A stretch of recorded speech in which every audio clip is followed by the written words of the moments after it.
Maka bisa jadi ketika kemudian ada undangan yang jatuh, jeder, undangan ini bukan undangan biasa, tapi dia adalah malaikat yang bertransformasi menjadi surat undangan. Tidaklah salah ketika saya kemudian bilang, ada surat undangan nih datang. Ternyata surat undangan ini bukanlah surat undangan. It was not an invitation letter. Ini tumben bahasa Inggris bener. Ini bukan surat undangan. No. Dulu ketika Anda akhirnya ada di satu ruang di mana semua itu pesta, tidak ada yang saudara kenal, memang malaikatnya itu semua adalah fal mudabbirati amra. Ya, mewakili Tuhan untuk menerjemahkan ya Tuhan itu sendiri seperti apa gitu, sehingga masuk dalam kategori yang sangat berbahaya. Dan kadang-kadang ya teman-teman ya, kadang-kadang ini cerita ini selain dibumbui dengan dosa-dosa, sebenarnya ada niatan tertentu oleh ustadz ini untuk kepentingan tertentu.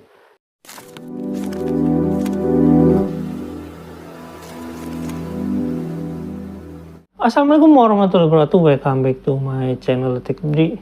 Ya teman-teman, setelah kita serius banget ngebahas tentang Python dan serius banget ngebahas tentang nikah siri ya, nikah menurut saya itu bukan nikah siri ya, nikah apa ya, nikah ala-ala jaman gitu ya. Oke teman-teman, kali ini kita ngebahas tentang sesuatu yang nggak serius tapi serius. Kita ngebahas tentang kurupat-kurupat yang dilakukan oleh Yusuf Mansur, atau cerita halu, atau cerita bohong dan lain-lain intinya.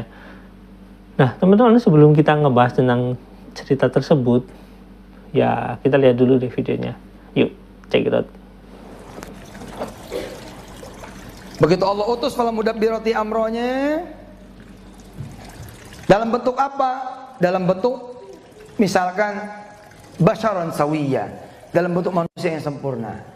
Ngkos, tetangga kos, begitu keluar si mahasiswa menuju masjid, si malaikat yang sudah menjelma menjadi manusia keluar juga menuju masjid. Nah temukan ini. Si mahasiswa keluar ditemenin sama si orang yang ngkos, keluar. Ini nih sebenarnya malaikat apa? Dia lagi neliti. Ini orang benar apa enggak? Perilakunya kayak apa?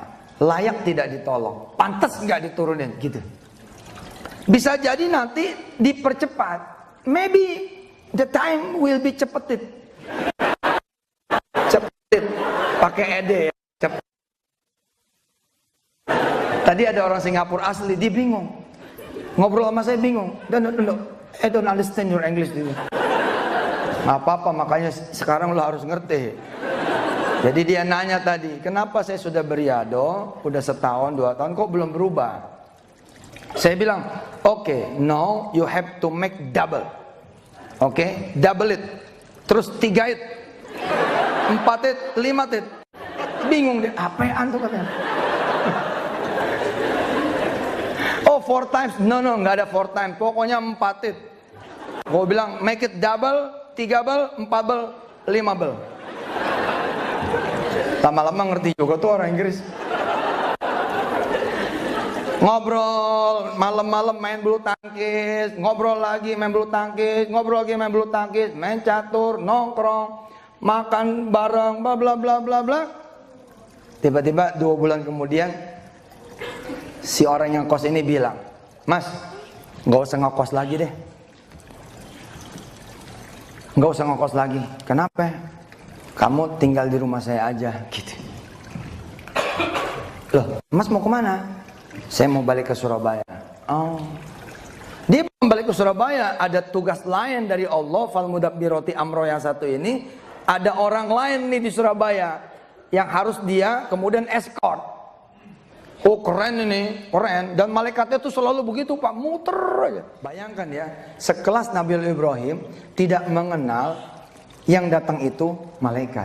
Bagaimana lagi anak kos yang tadi? Yakin nggak bakal kenal. Maka ketika kemudian disebut silakan saudara tinggal aja di kamar kos saya, di rumah kos saya. Sesungguhnya malaikat itu sudah memberikan disposisinya. Ya Rob, pas. Tested, sudah lulusit. Selesai. Ada lagi satu jenderal, kalau kita lagi baca Quran, satu jenderal dari malaikat-malaikat Allah ini kan berjenjang tuh, sama ada sistem di kehidupan manusia pula. Itu ada malaikat yang kerjaannya ngepakin sayap. Jadi kalau kita itu lagi baca Quran, ini malaikat yang satu ini, wa ghasyiathumur rahmah wa haffathumul malaika. Itu malaikat yang satu ini ngembangin sayapnya, bercucuran rahmat dan narik doa kita. Narik doa kita untuk dilepas ke arusnya Allah Subhanahu wa taala. Itu di ayat 26. Nah, sekarang kita nggak punya tuh yang gitu-gitu. Salawat kita kurang. Salawat kita kurang, satu hari 10. Nggak nendang bos, umur 37, salawatnya 10. Nggak bisa begitu, salawatnya mesti banyak. Jadi yang ngatur tuh banyak. Ibaratnya begini loh, ente rumah misalkan di Bekasi, mau diaturin di Selipi. Rumah, terus kita mau ke rumah si Fulan misalkan di Tangerang. Ini yang Bekasi udah ngatur, tapi malaikat yang Selipinya belum bangun. Nah, kalau buat ngebangunin ini salawat kita kurang, kurang juga. Bacaan Quran kita kurang, kurang juga. Sedekah kita kurang, kurang juga. Paham apa paham? Paham. Si malaikat ini memberikan kepada si fulan. Wa kam mim malakin, sudah selesai. Kenapa? Karena Allah lupanya sudah illa mim ba'di ayyadzanallahu. Baca lihat. Limay yasha'u wa yarda. Allah sudah menyukainya dan Allah sudah ridho kepadanya. Pindahlah kemudian si laki-laki ini karena menurut checklist oke, semuanya oke. Lalu kemudian dibilang oleh malaikat ini, kami sudah selesai verifikasi dan ini anak verified. Iya betul, betul seperti itu. Verified. Ketika verified ditarik sama Allah, mundur, balik ke Surabaya. Nah, balik ke Surabaya ini. Maka ketika si orang ini bilang, saya harus ke Surabaya, sesungguhnya ada tugas lain menanti di Surabaya. Aslinya kita nggak tahu dia itu manusia atau bukan. Kalau Anda begitu aktif mengaktifkan Quran Anda, Quran kan luar biasa ya. In every single huruf loh saya bilang, bukan ayat, bukan surah, huruf. Jadi kalau kita bilang alhamdulillahi rabbil alamin, itu berarti berapa malaikat? Alif, lam, ha, mim, dal. Alhamdulillah saja udah 5 malaikat.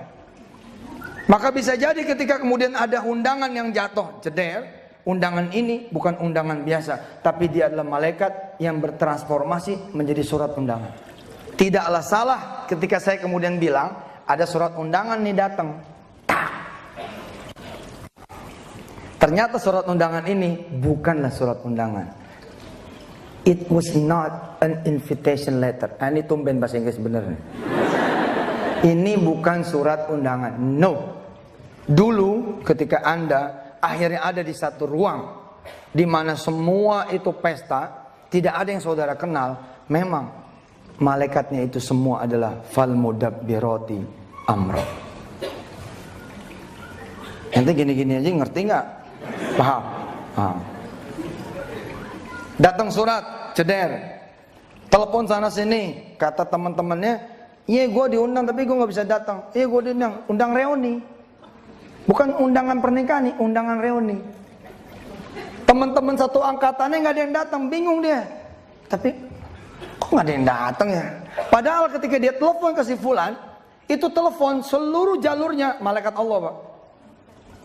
Jadi pada saat ente nelpon siapa teman ente zaman dulu SMP, Budi misalkan, Bud, lu diundang nggak? Terus si Budi nyaut, undang, tapi gue nggak bisa datang. Sesungguhnya itu bukan Budi yang jawab. Seluruhnya itu alam malakut, semuanya itu adalah bukan alam Anda. Ini mereka semua lagi bekerja supaya Anda ada di satu titik koordinat, ada di tempat itu, di jam itu, menit itu, hari itu.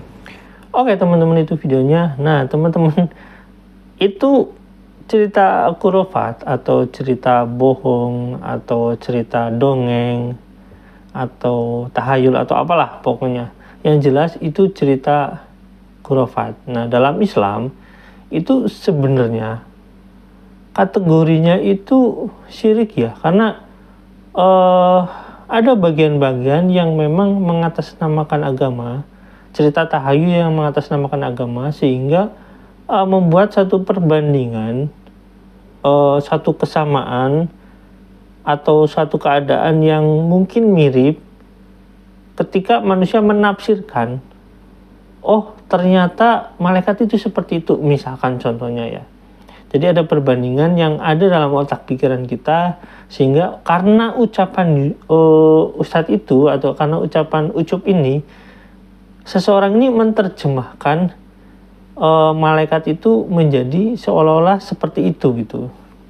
Kenapa saya katakan itu memang masuk dalam kategori syirik khurafat ini ya? Karena ya itu dia, kerja-kerja yang dilakukan oleh malaikat ini diterjemahkan oleh Yusuf Mansur itu seolah-olah bahwasanya malaikat itu bekerja itu seperti itu gitu.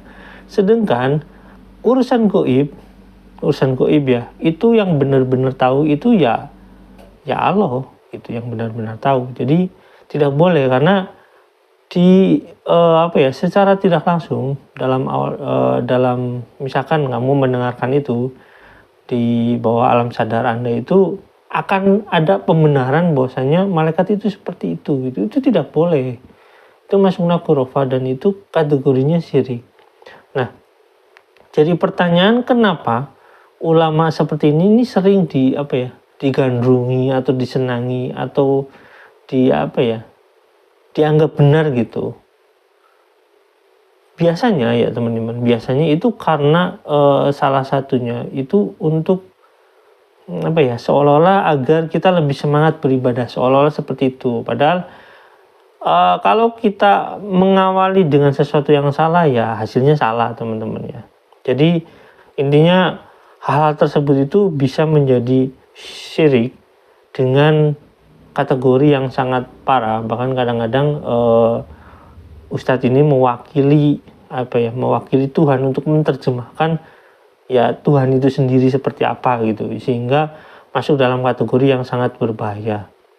Dan kadang-kadang ya teman-teman ya, kadang-kadang ini cerita ini selain dibumbui dengan dusta-dusta, sebenarnya ada niatan tertentu oleh ustadz ini untuk kepentingan tertentu. Contoh misalkan Yusuf Mansur nih, cerita khurafatnya itu tentang ya sistem kerja malaikat, yang diceritakan bahwasanya malaikat itu seperti ini, jadi ikut badminton, ikut apa gitulah, jadi menemani tetangga gitu, seperti itu, seolah-olah seperti itu. Padahal ya cerita itu kan cerita khurafat, cerita tahayul, itu cerita yang memang tidak benar gitu, tidak asli gitu, tidak ada faktanya gitu. Dan itu ujung-ujungnya banyak hal yang berkaitan dengan ngumpulin sedekah intinya. Jadi ketika dicerita panjang lebar, biasanya kalau kamu bersedekah kamu dapat ini, dan ini contohnya dicontohkan, karena kamu rajin sedekah kamu akan ditemani dengan malaikat, bla bla bla, bahkan kamu dikasih rumah itu oleh malaikat, dan itu yang ngasih Allah langsung gitu. Dan itu sistem kerjanya diterjemahkan oleh Yusuf Mansur seperti itu, sehingga seolah-olah bahwasanya Allah bekerja dengan pikiran Yusuf Mansur itu walaupun misalkan dia menyebutkan cerita ini cuma cerita khayal atau tahayul, tapi itu cerita khurafat, seolah-olah itu bahwa Allah bekerjanya seperti itu gitu, sehingga itu masuk kategori syirik. Jadi teman-teman, hal ini biasanya ada niatan jahat, sehingga beberapa ulama mengatakan bahwa cerita khurafat itu pertama tidak perlu, keduanya itu mendekati syirik, ketiganya itu ya ada kejahatan di sana, ada niat kejahatan. Itu biasanya ulama-ulama menerjemahkan seperti itu, dan itu nggak baik biasanya ya. Dan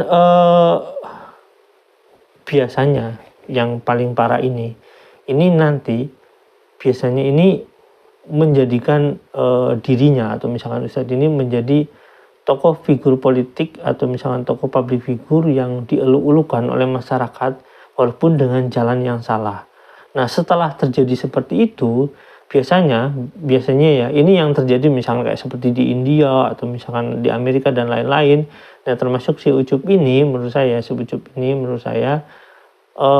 orang-orang ini biasanya akan membuka peluang-peluang bisnis atau peluang usaha atau menjadi motivator dengan tujuan tertentu dan kepentingan tertentu, dan akhirnya banyak orang yang dikecewakan gitu sehingga menimbulkan banyak masalah. Itu terjadi di mana-mana kejadian seperti ini gitu, sehingga tidak jarang dari para peneliti mengatakan bahwasanya cerita-cerita khurafat atau cerita hayal atau cerita motivator ini, cerita motivasi ini walaupun mengatasnamakan Islam, ini bisa jadi menyesatkan, syirik, dan yang paling parah itu tujuan ada niat jahat di sana sehingga menimbulkan korban banyak dari kalangan umat.